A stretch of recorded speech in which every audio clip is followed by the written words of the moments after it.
Coach, can you just talk about Ty Jerome's second quarter? I believe it was great. It was great how the crowd got into it.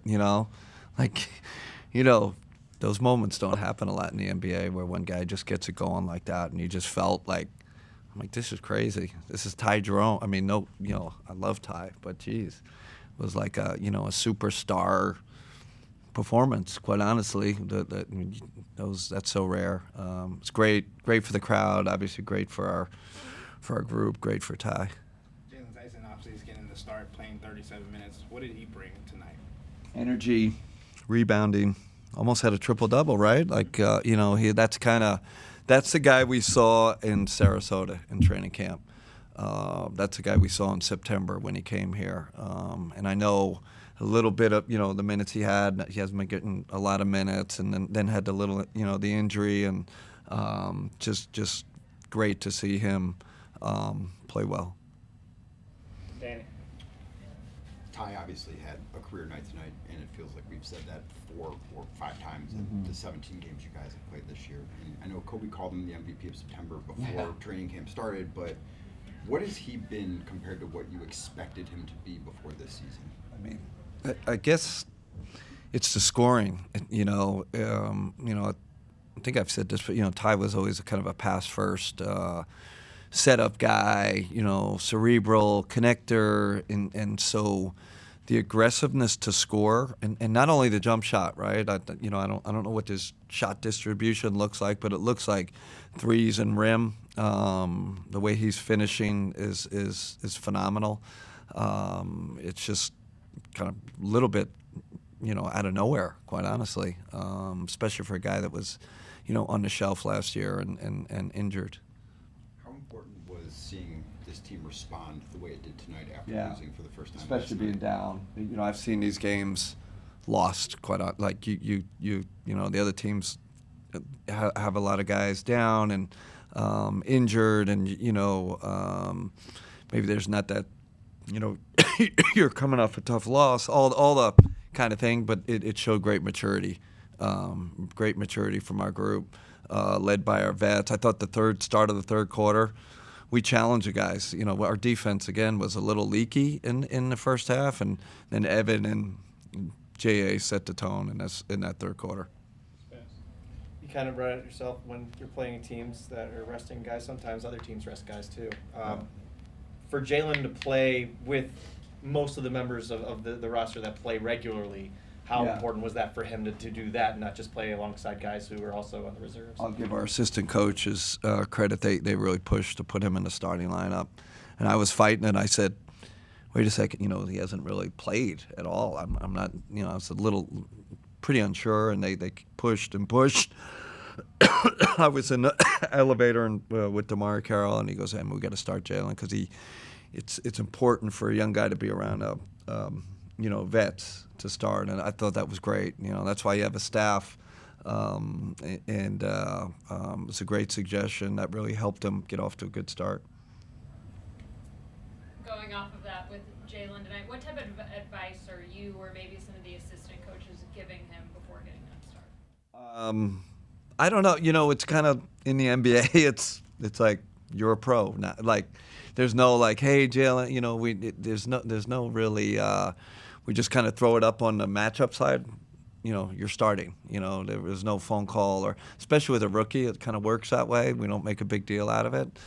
Be interesting to see what he says, if he was surprised or. But sometimes it's best not to make a big deal out of it. So I guess that strategy worked tonight. What's that? Kenny, first time all season, 3 days in a row without a game.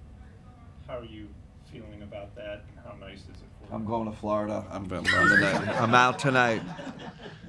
No, it's good. We need the physical rest. Obviously, is super important, but the mental getaway is going to be huge.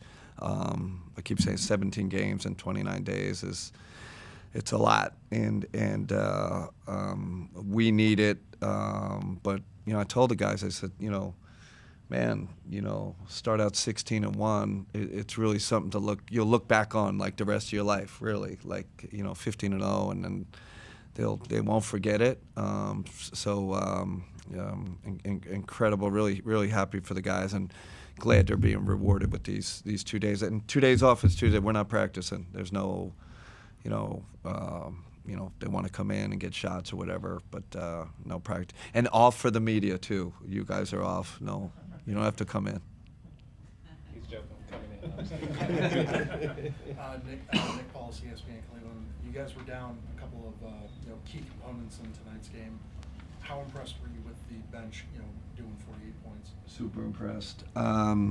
You never know in these. This is an NBA game. They have good NBA players on the other side, and you're never sure. I was nervous as heck before this game. I said I've seen these games lost, like I said, and for them to respond is credit to our development group, right? Because they're development coaching group, because they work with the guys. They're doing a lot of that, to stay ready.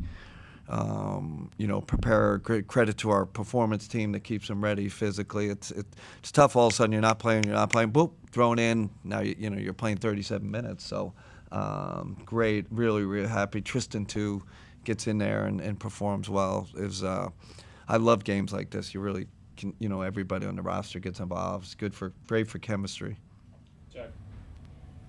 Pre-game, you talked about wishing that you could have gotten Evan more involved in the fourth quarter against the Celtics. Yeah. The first quarter here, he led the team in shots. Was there a concerted effort? to Yeah, get him that going was early? concerted. We ran the first play for him. We have to find a better balance.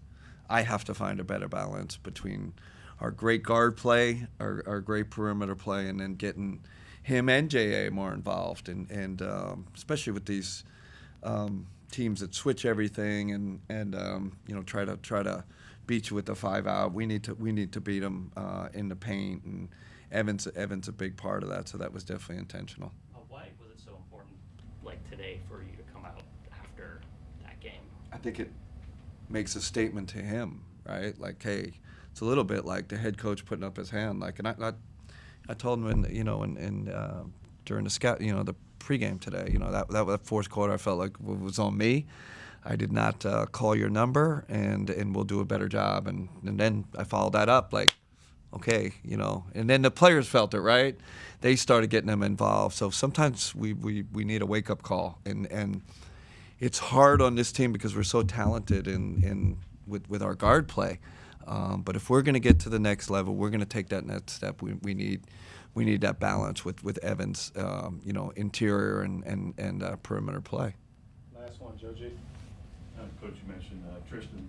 Yeah. And I think he had a season high in points and rebounds tonight. What has he meant to you guys, not just on the floor, though?